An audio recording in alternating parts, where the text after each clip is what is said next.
Today, something impossible happened in Jerusalem. The streets went silent. People left their work and looked up at the sky. Even reporters had no words. And when I tell you why, you'll understand what's truly unfolding. The mainstream media isn't covering this. They don't want you to see what's really happening. But the truth can't stay hidden forever. You're watching this because God wanted you to see it. Something in your spirit recognizes this moment as different. The ancient stones of the old city shimmered under the morning sun. The dome of the rock glowed gold beneath a clear sky. Synagogues, churches, and mosques all stood in silence. The same soil where prophets walked, the same streets that heard the Messiah's footsteps. At exactly 9:47 a.m., Jerusalem time, Rabbi Eliezer Goldstein stood before the Western Wall with an announcement that would shake the foundations of faith worldwide. This wasn't just any rabbi. This was the man who had spent 40 years studying ancient temple manuscripts, the scholar who had decoded Solomon's original blueprints, the voice that religious leaders from every denomination had learned to respect. His voice trembled as he spoke, not from fear, but from the weight of revelation. "My brothers and sisters," he began, his words carrying across the plaza like thunder, "after 4 decades of research, prayer, and divine guidance, I stand before you today to announce that the path to the third temple has been revealed." The crowd that had gathered for morning prayers suddenly swelled. Pilgrims dropped their cameras. Orthodox Jews stopped their prayers mid-sentence. Christian tourists felt something stirring deep within their spirits. Even Muslim worshippers from the nearby Al-Aqsa Mosque found themselves drawn toward the sound of this proclamation. "The ancient seal has been broken," Rabbi Goldstein continued, his eyes reflecting a light that seemed to come from beyond this world. "The location has been confirmed. The time has come." An old merchant in the crowd later said, "I've waited my entire life for this." A pilgrim from Australia whispered, "I felt the heavens touch the earth." A young mother from Germany clutched her children close and declared, "Something is beginning that we've only read about in Scripture. This isn't hysteria. This is prophecy in motion. What the prophets saw thousands of years ago is unfolding before our eyes."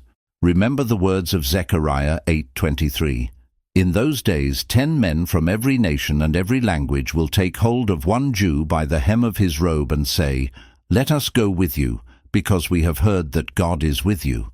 And in the New Testament, Acts 2:5 tells us, "Now there were staying in Jerusalem God-fearing Jews from every nation under heaven."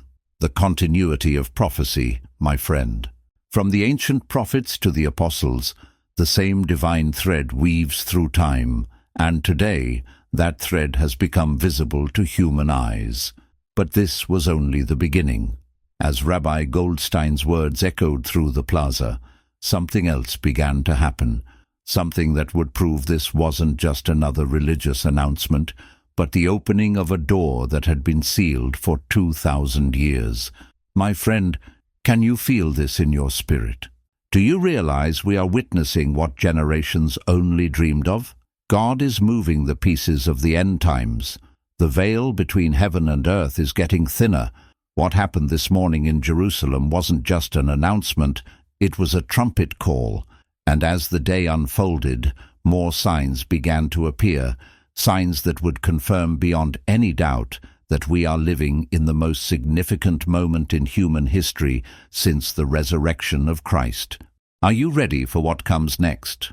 While the world sleeps, God is calling those who are awake. This is happening right now beneath the Temple Mount. The ancient chambers fell silent. Archaeologists dropped their tools and fell to their knees. Even secular scientists had no explanation. And when I show you what they found, you'll understand why Jerusalem is at the center of end-time prophecy. They don't want you to see what's really happening underground. But the truth can't stay buried forever. Something in your spirit recognizes this moment as different. You're witnessing this because God wanted you to see it. 3 hours after Rabbi Goldstein's announcement, Dr. Sarah Chen, lead archaeologist of the International Temple Mount Research Project, emerged from the underground excavation site with hands trembling and eyes wide with wonder. For 18 months, her team had been carefully excavating beneath the ancient foundations, following clues from manuscripts that had been hidden for centuries. What they discovered would rewrite everything we thought we knew about Solomon's temple. The excavation tunnels stretched deep beneath the Temple Mount, following passages that seemed to pulse with an otherworldly energy. The walls were carved with Hebrew inscriptions so ancient that even the most learned scholars had never seen their like. But it wasn't the age of the writings that left the team speechless. It was their content. "We found the chamber of preparation," Dr. Chen announced to a hastily gathered press conference, her voice barely above a whisper. The room where the temple vessels were hidden before the destruction of the Second Temple, and they're still there. The golden menorah that once lit the Holy of Holies, the table of showbread that fed the presence of God, the altar of incense that carried the prayers of Israel to heaven, each piece exactly as described in Exodus, perfectly preserved, waiting for their moment to return to service.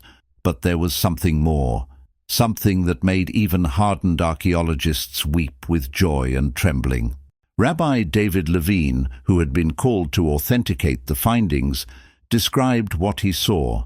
"In the deepest chamber we found a stone tablet. Upon it was written, in letters that seemed to glow with their own light, the exact measurements and procedures for the Third Temple, not interpretations or traditions, the actual divine blueprint. The same measurements that Ezekiel saw in his vision, the same specifications that the prophet wrote about in chapters 40 through 48. The continuity of prophecy made manifest in stone and gold. As news of the discovery spread through Jerusalem, something extraordinary began to happen.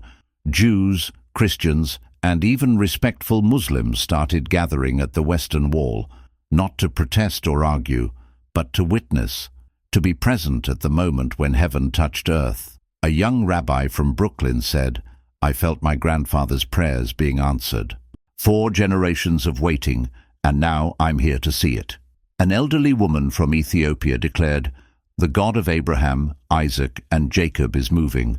I can feel his presence stronger than ever before. This isn't archaeology. This is prophecy in motion.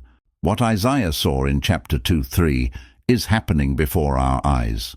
Many peoples will come and say, 'Come, let us go up to the mountain of the Lord, to the temple of the God of Jacob.'"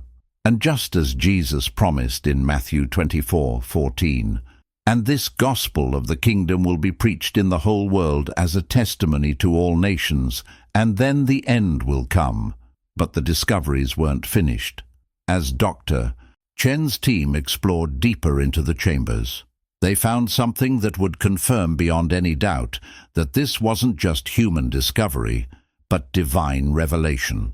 Hidden in the final chamber was a scroll, sealed with a substance that defied scientific analysis. When carefully opened, it contained detailed instructions written in multiple languages: Hebrew, Aramaic, Greek, and Latin.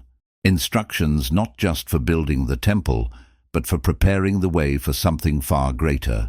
The scroll spoke of a time when the nations would come to Jerusalem not for conquest, but for worship. When the children of Abraham would be reunited not in conflict, but in recognition of the one true God. When the long exile would end and the greatest gathering in human history would begin. My friend, can you feel this in your spirit? Do you realize we are witnessing what generations only dreamed of? The veil between heaven and earth is getting thinner. This is the preview of the greatest event in human history. As the sun set over Jerusalem that day, something had fundamentally changed. The discovery wasn't just about ancient artifacts or archaeological significance. It was about the unfolding of God's plan for the end times. The pieces were moving into position for the final chapter of human history. But there was still more to come, because what happened next would prove that this wasn't just about rebuilding a temple. It was about preparing for the return of the one who would fill that temple with his glory. What happened today stopped a city, but what's coming will stop the entire world. Jerusalem stopped this morning for a reason no one can explain. Pilgrims from every corner of the earth began arriving. Airport officials had never seen anything like it. Even government leaders couldn't understand the sudden pull toward the holy city. And when I tell you who's coming, you'll understand what Scripture means by all nations flowing to the mountain of the Lord. The mainstream media tried to call it religious tourism. They don't want you to see what's really happening. But the truth can't stay hidden forever. You're watching this because God wanted you to see it. Something in your spirit recognizes this moment as different. Within 48 hours of the temple discoveries, Ben Gurion Airport was overwhelmed, not with the usual mix of tourists and business travelers, but with something unprecedented in modern history. Families were arriving with children, elderly grandparents, and suitcases that suggested they weren't planning a quick visit. From Nigeria came Pastor Emmanuel Adebayo with 300 members of his congregation. "The Lord spoke to me in a dream," he explained to surprised customs officials. He said, "Bring my people to Jerusalem. The time of gathering has begun."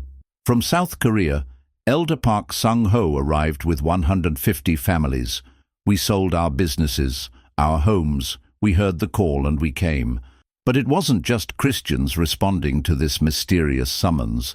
From the remote villages of Ethiopia, ancient Jewish communities began their journey home. The Beta Israel, who had preserved their faith for thousands of years in isolation, suddenly felt an irresistible urge to return to Jerusalem. Sarah Tessima, a 90-year-old matriarch, said, "My grandmother told me stories of this day, when the temple vessels would be found, when the nations would come. I never thought I would live to see it." Even more remarkable were the stories from unexpected places. Muslim families from Indonesia, respectful of the sacred moment, began arriving with curiosity and reverence. Ahmed Hassan, a professor from Jakarta, explained, "We believe in Abraham, in Moses, in the sacred nature of Jerusalem.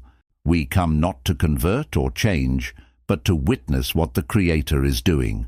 Rabbi Goldstein, now recognized as the spokesman for this unprecedented movement, addressed the crowds gathering at the Western Wall. "This is not the work of human organization or marketing campaigns.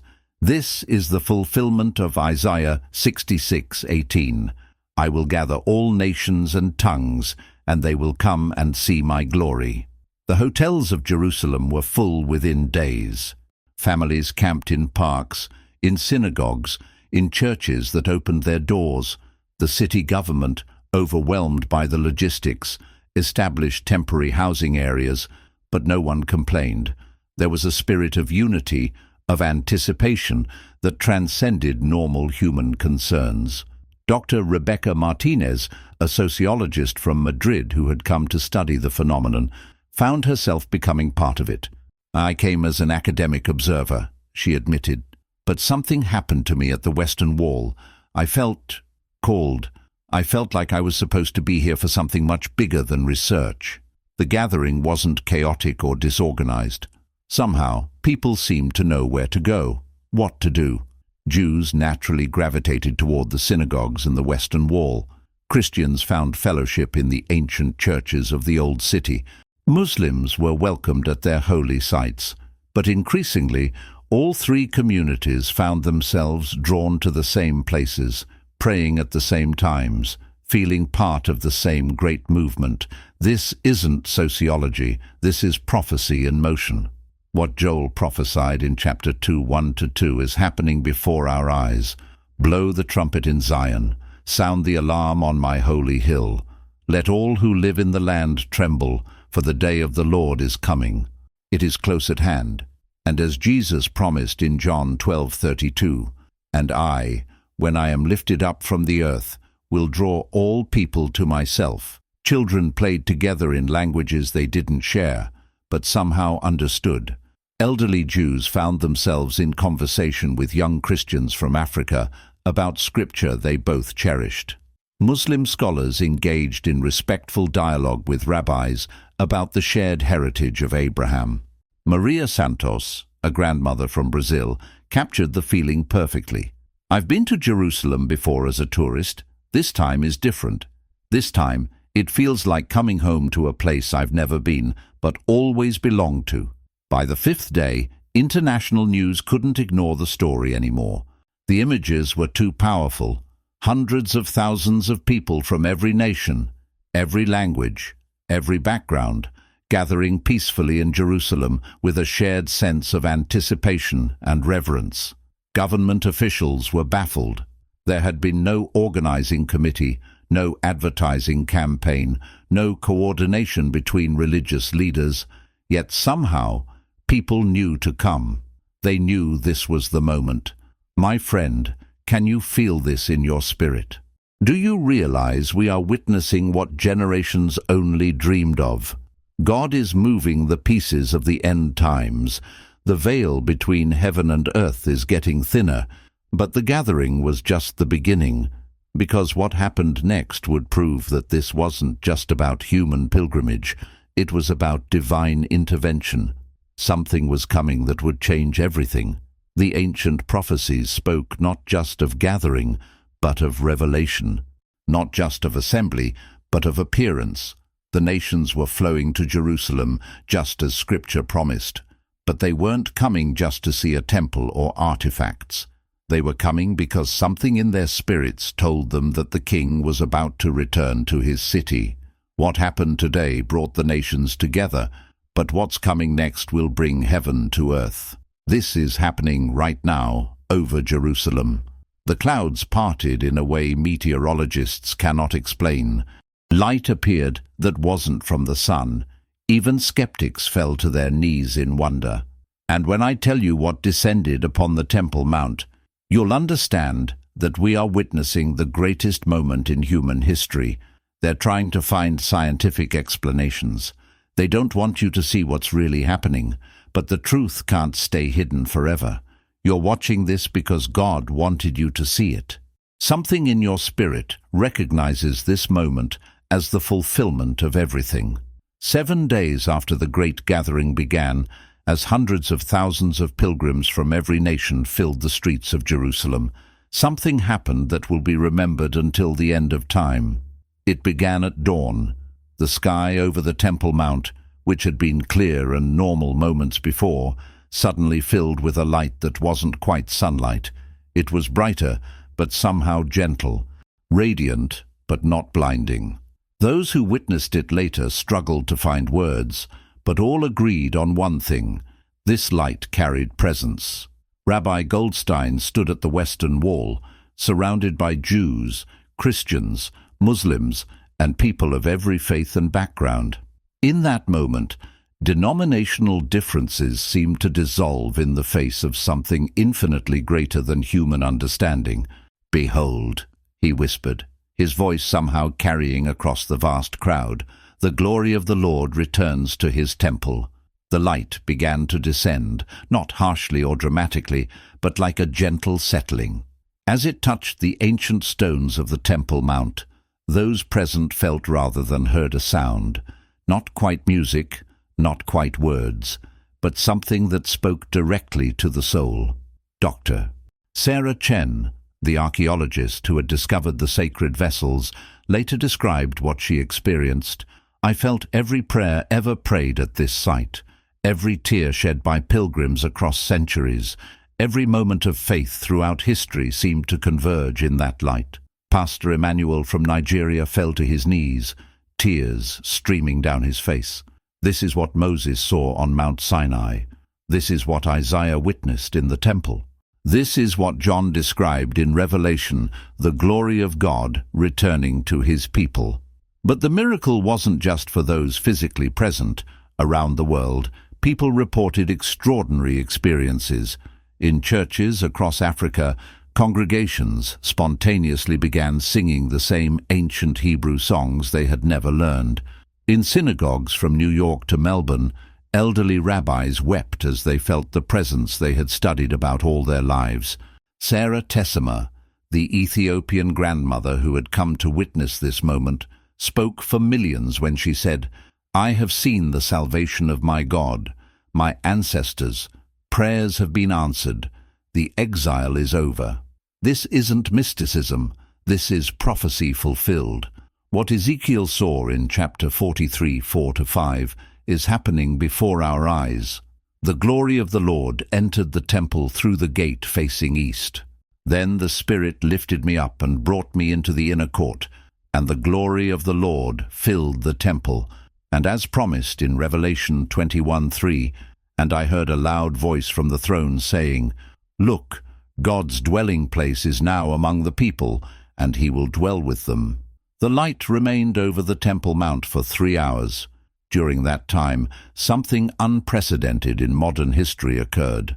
Representatives from every major faith tradition, rabbis, priests, pastors, imams, and spiritual leaders from traditions across the globe found themselves drawn together in spontaneous prayer. They didn't debate theology or argue doctrine. In the presence of something so obviously divine, so clearly beyond human understanding, all that mattered was worship. All that remained was awe. Ahmed Hassan, the Muslim professor from Indonesia, later wrote, "In that moment, I understood that the God of Abraham is one, and his love extends to all his children. We may worship differently, but we worship the same source of all creation." Father Michael O'Brien, a Catholic priest from Ireland, described his experience. "I felt the presence of Christ more powerfully than I ever have. But I also felt the presence of Moses, of David, of all the saints and prophets who pointed toward this moment. It was like standing at the convergence of all human longing for the divine." Young children in the crowd seemed particularly sensitive to what was happening. They laughed and played in the light as if it were the most natural thing in the world. Maria Santos, the grandmother from Brazil, watched her 5-year-old granddaughter and said, "She's not surprised by any of this. It's like she's been expecting it all her life."